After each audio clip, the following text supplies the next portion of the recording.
Basically,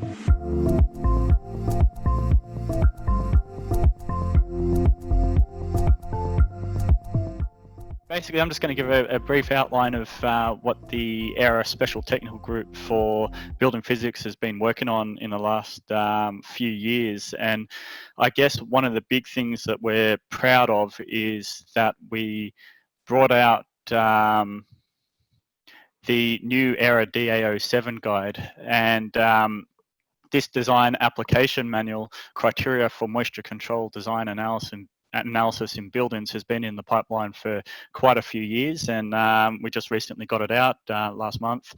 And it's based on the ASHRAE 160 standard. It's a modified text adoption of that standard, so it's very similar in nature. But this is a hinging point. I think it's a turning point in terms of being able to design and construct buildings that are more airtight, more energy efficient, and healthier and more durable. And this is all around the moisture management in those systems and ensuring that when we build those more airtight buildings that they remain healthy, and that's very important. And what building physics nerd Darren O'Day said is it's not a very sexy document, but I tend to disagree, because it's not what it looks like, it's what's on the inside that counts. And what's in there is a whole bunch of information and criteria that basically outline how we can bring together different engineering disciplines to deliver what should be called, from now on, building enclosure design.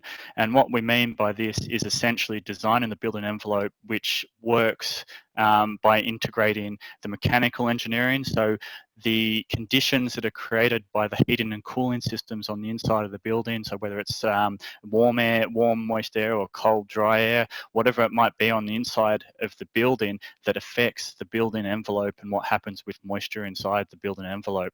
So that's where the mechanical engineering comes in, and how we control the humidity in the air inside the building.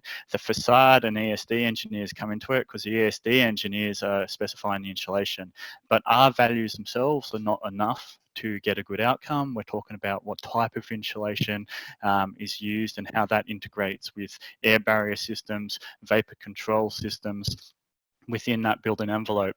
And the facade engineers obviously have to bring this all together and make it work on the vertical components of the building. And then we have the architects that need to be involved there, obviously, to make the building look pretty, but also who's looking after the interfaces between the roofs and how we build the roofs, and how the interfaces between the wall systems and the roof systems and the slab footings and whatever else goes into the building. So this is all encompassed in this ERA DAO7 guide, and then it can be used in conjunction with simulation software to help design airtight, energy efficient, healthy and durable buildings. So what else before we move on, special thanks to all the people involved in bringing this guide to the Australian industry. And it wasn't just one or two people, it was an international collaboration between the ERA Special Technical Group, ASHRAE, Fraunhofer Institute in Germany, people all over the world collaborating to bring this guide to Australia. So thank you to all of them. Could you tell a wise man by the way he speaks or spells?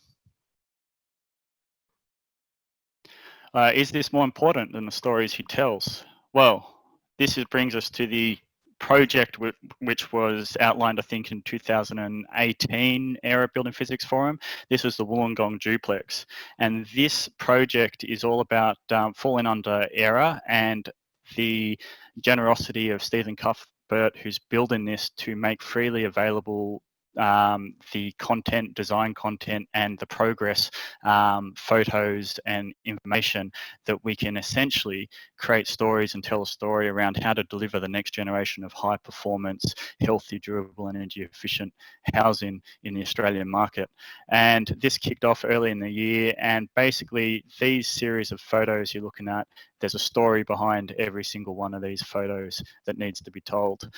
So we're talking about framing, we're talking about roofing, thermal bridging, window performance, we're talking about moisture, what happens when the building site gets rained on during construction. How do we then use the ERA DAO7 to make sure that the building fabric is designed designed in a way that can dry out. The weather resistive barriers used on the construction systems and how we ensure that they don't leak water into the systems.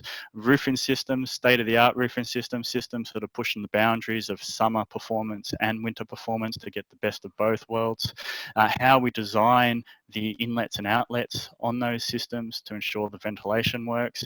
Managing wintertime condensation, air barrier systems, how those air barrier systems works to manage energy efficiency and moisture in the construction systems.